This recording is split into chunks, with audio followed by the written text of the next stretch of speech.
Hello friends, welcome to my MP पर classes. आज हम लोग मध्य प्रदेश के क्लास 8 के सहायक वाचक में अध्याय 2 देखते हैं। अध्याय का नाम है वैदिक काल में मध्य प्रदेश। इससे पहले कि आप हमारे चैनल पर नए हों या पहली बार विजिट कर रहे हैं तो हमारे चैनल को सब्सक्राइब कर ले और बेल आइकन को भी दबा दें, जिससे हमारे आने वाले सभी वीडियो का नोटिफिकेशन आपको सबसे पहले मिल सके। और हाँ, अगर अभी तक आप लोगों ने पहला पार्ट नहीं देखा है तो ऊपर आई बटन में लिंक दे दिए हैं, आप लोग वहाँ जाकर देख सकते हैं। आइए हम लोग देख लेते हैं। पहले वैदिक युग देख लेते हैं। मध्य प्रदेश में वेदों का स्थान भारतीय संस्कृति में गौरवमय है। देखिए, वेदों का स्थान भारतीय संस्कृति में बहुत बड़ा स्थान दिया गया है। वेद भारत की संस्कृति की अमूल्य निधि है। मतलब वेद ही भारत की संस्कृति का क्या है, अमूल्य निधि है। इसे हम लोग झुठला नहीं सकते। ये बहुत बड़ी संपदा है हमारी भारतीय संस्कृति का। आर्यों के प्राचीनतम ग्रंथ वेद हैं और आर्यों का सबसे प्राचीन ग्रंथ क्या है, हमारा वेद है। जिस प्रकार लौकिक वस्तुओं को देखने के लिए नेत्र आवश्यक है, उसी प्रकार अलौकिक ज्ञान के लिए वेद अपरिहार्य है। देखिए, जिस प्रकार हम लोग लौकिक वस्तुओं को देखने का मतलब जो हमें वस्तु दिखाई दे, जिसे हम लोग टच कर सकते हैं, छू सकते हैं, उसके लिए क्या आवश्यक है, हमारा नेत्र आवश्यक। अगर नेत्र नहीं रहेगा तो हम लोग उस वस्तु को नहीं देख पाएंगे।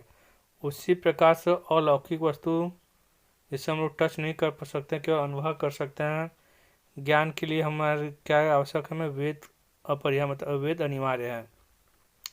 वेदों की रचना लगभग 3000 ईस्वी पूर्व से लेकर 1500 ईस्वी पूर्व तक होना माना जाता है। देखिए, अब हमारा वेद की रचना कब हुआ था, लगभग 3000 वर्ष पूर्व से लेकर 1500 ईस्वी पूर्व तक माना जाता है।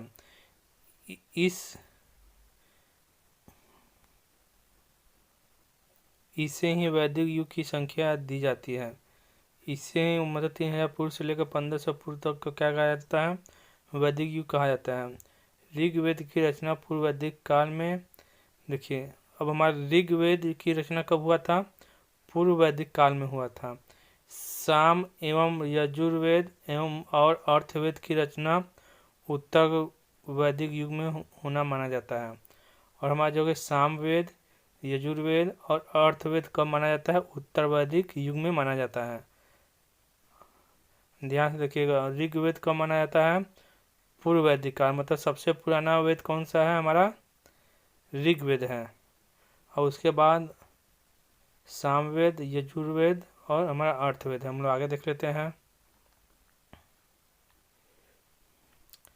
पौराणिक कथाओं के अनुसार अमरकंटक वन प्रांत में कपिल मुनि और मार्कंडेय ऋषि का आश्रम था।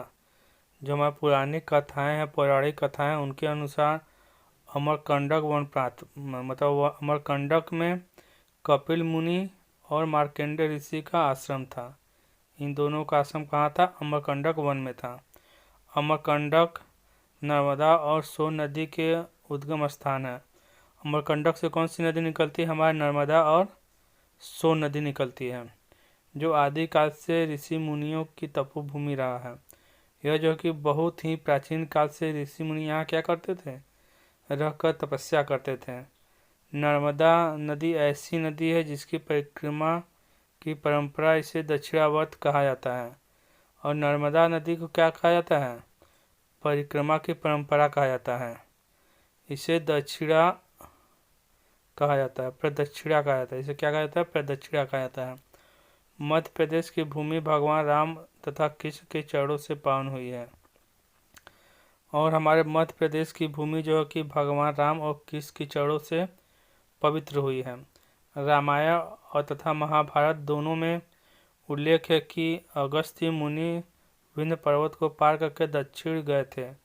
और हमारा महाभारत तथा रामायण दोनों में उल्लेख है कि अगस्त्य मुनि जो कि हमारे विंध्याचल पर्वत को लांघकर दक्षिण की ओर गए थे। विंध्य ने ही भारतवर्ष को उत्तरापथ तथा दक्षिणापथ में विभाजित किया है। हमारा विंध्य पर्वत ही भारत को जो कि दो पथों में विभाजित किया है, एक उत्तरापथ और दूसरा दक्षिणापथ। हम लोग आगे देख लेते हैं। सुग्रीव ने वानरों को सीता की खोज का आदेश देते हुए कहा था कि वे अपनी खोज को विंध्य से प्रारंभ करें, फिर नर्मदा, गोदावरी, कृष्णा की ओर दक्षिण भारत जाएं। और सुग्रीव जब राजा बने थे तो वे अपने बानरों से कहे थे माता सीता की खोज के लिए वे कहाँ से शुरू करें, विंध्य पर्वत से शुरू करें और वहाँ से नर्मदा, गोदावरी, कृष्णा होते हुए कहाँ है दक्षिण की ओर जाएं। भगवान राम अपने वनवास काल में चित्रकूट जो है कि कहाँ सतना के निकट है, फिर दक्षिणांकण में लंबे समय तक रहे। शुरू में कहाँ रहे, चित्रकूट में रहे, इसके बाद दंडारण्य में रहे। आगे देखते हैं।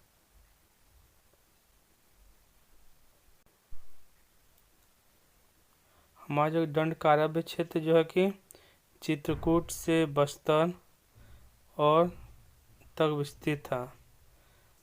उनके वन गमन का मार्ग सतना शहडोल होता हुआ दक्षिण कोसर अर्थात वर्तमान छत्तीसगढ़ होकर गया था। देखिए वो यूपी से होते हुए सतना मध्य प्रदेश से होते हुए कहाँ चले गए थे, छत्तीसगढ़ की तरफ चले गए थे।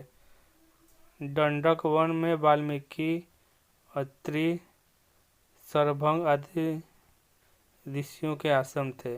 और दंडक वन में किसके आश्रम थे, वाल्मीकि के था, अत्रि के थे, सरभंग आदि ऋषियों के आश्रम था। पुराणों में उज्जैन नगर का नाम आता है। हमारे पुराणों में जो कि एक नगर का नाम आता है जिसका नाम है उज्जैन नगर। क्षिप्रा के पूर्वी तट पर स्थित भारत की अनादि नगरी उज्जैनी को भारत की संस्कृति काया का मणि चक्र माना गया है। और क्षिप्रा के पूर्वी तट पर जो है कि स्थित भारत की अनादि नगरी उज्जैनी नगरी को भारत की संस्कृति का काया चक्र माना गया है।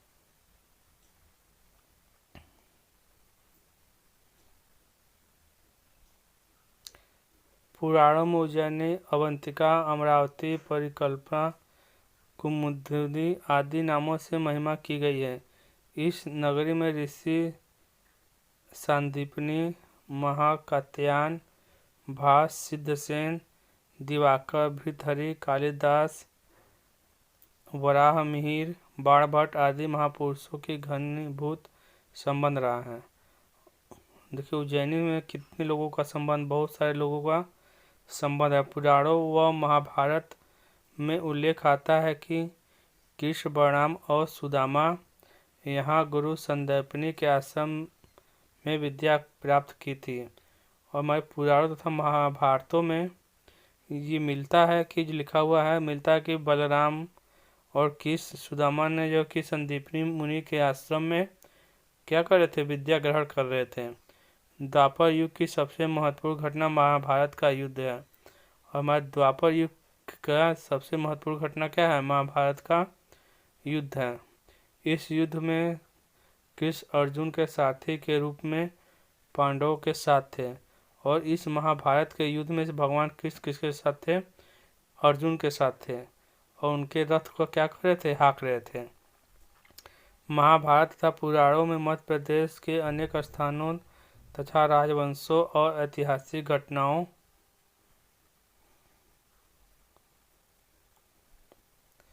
का वर्णन मिलता है। 18 प्रमुख पुराणों में नर्मदा पुराण का उल्लेख आता है।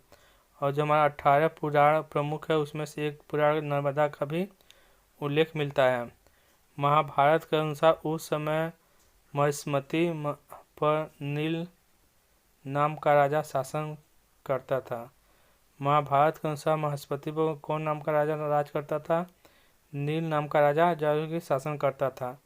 नील तथा अवंती के विंध्य तथा अनुविंध्य कौरवों की ओर से महाभारत में युद्ध में शामिल हुए थे। कौरवों की तरफ कौन लड़े थे, अवंती तथा विंध्य सब कौरवों की तरफ से लड़े थे। महाभारत काल में ही चेदी राज का उल्लेख आया है। और महाभारत में ही जो है कि चेदी राज का भी उल्लेख मिलता है। इसका विस्तार पश्चिम में बेतवा और उत्तर में यमुना नदी तक था। और उनका विस्तार जो है कि कहाँ तक था, पश्चिम में बेतवा और उत्तर में यमुना नदी तक था। और उसमें संपूर्ण बुंदेलखंड का भूभाग आता था। बाप रे, बहुत बड़ा राज्य है। और इसके साथ साथ जो है कि बुंदेलखंड का भी जो यूपी में पड़ता है उसका भी राज्य आता था। चेदी देश में महाभारत के समय शिशुपाल नाम का राजा था। चेदी देश में कौन राज करता था? शिशुपाल नामक राजा राज करता था। इसकी राजधानी चंदेरी में थी। इसका राजधानी कहाँ था? चंदेरी था। शिशुपाल सम्राट जरासंध की सेना का सेनापति था। शिशुपाल कौन था? सम्राट जरासंध का सेनापति था। श्री कृष्ण ने जरासंध को परास्त किया और शिशुपाल का भी वध किया। भगवान श्री कृष्ण ने क्या किया?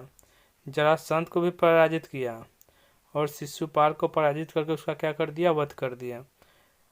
महाभारत में ही त्रिपुरी के संबंध में कहा गया है कि उसका नाम त्रिपुरी इसलिए पड़ा था कि क्योंकि वह 3 असुरों में अधिकार में था। हम आगे देख लेते हैं।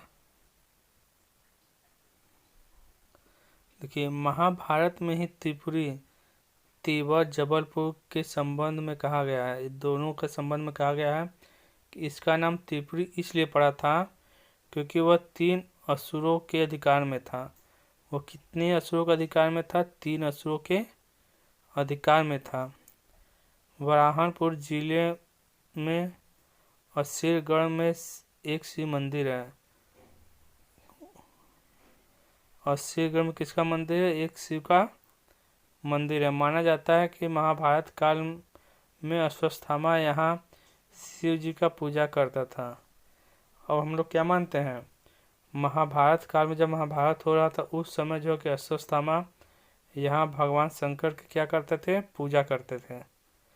इसलिए इसे अश्वत्थामा मंदिर भी कहा जाता है। इसलिए इस मंदिर को क्या कहा जाता है? अश्वत्थामा मंदिर भी कहा जाता है। पंचमढ़ी में पांडव गुफाएं हैं। पंचमढ़ी में किसकी गुफाएं हैं? पांडव गुफाएं। अब आपसे पूछे पांडव गुफाएं कहाँ? तो हमारे पंचमढ़ी में पांडव गुफाएं हैं।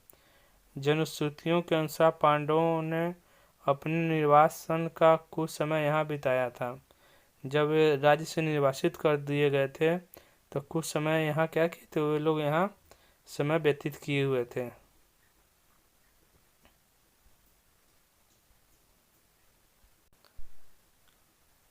आइए हम लोग प्रश्न उत्तर देख लेते हैं। रिक्त स्थानों की पूर्ति कीजिए। इसमें प्रश्न पहला, आर्यों की प्राचीनतम ग्रंथ खाली स्थान है, तो इस खाली स्थान में क्या भराएगा? वेद भराएगा। हम लोग ऊपर पढ़े हैं। दूसरा हम लोग देखते हैं, वेदों की रचना लगभग 3000 ईस्वी पूर्व से लेकर 1500 1500 ईस्वी पूर्व तक माना जाता है। तो हमारा क्या भराएगा यहाँ? 1500। हम लोग तीसरा देख लेते हैं, बुरहानपुर जिले में असीरगढ़ में एक किसका मंदिर है? ऊपर पढ़े हैं, शिव जी का मंदिर है। किसका मंदिर है? शिव जी का मंदिर है। पंचमढ़ी में खाली स्थान गुफाएं हैं। किसकी गुफाएं हैं?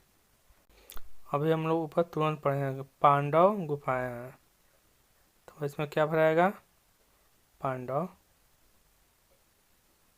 हम लोग आगे देख लेते हैं, लघुत्तरी। अब प्रश्न पहला है, इसमें वेद कितने प्रकार के होते हैं? तो वेद हम लोग पढ़े हैं उधर 4 प्रकार के, ऋग्वेद, यजुर्वेद, अर्थवेद, सामवेद, उत्तरापद तथा दूसरा हम लोग दूसरा प्रश्न देख लेते हैं, उत्तरापद तथा दक्षिणापद किस पर्वत श्रेणी द्वारा विभाजित किए गए हैं?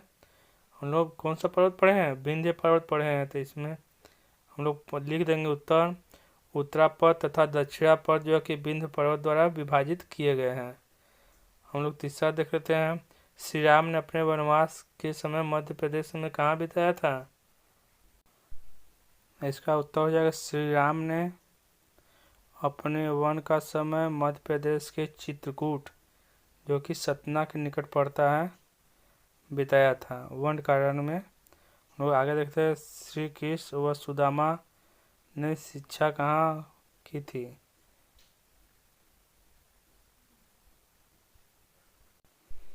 इसका उत्तर है, श्री कृष्ण व सुदामा ने संदीपनी आश्रम में शिक्षा प्राप्त की थी। पुराणों में किस नगर का उल्लेख मिलता है? तो पुराणों में जो है कि उज्जैन नगर या उज्जैनी नगर का उल्लेख मिलता है। प्यारे बच्चों, मैं इसका एक फ्रेश वीडियो बना दूंगा प्रश्न उत्तर का, ऊपर आई बटन में लिंक दे देंगे, यहाँ पर तुरंत आएगा।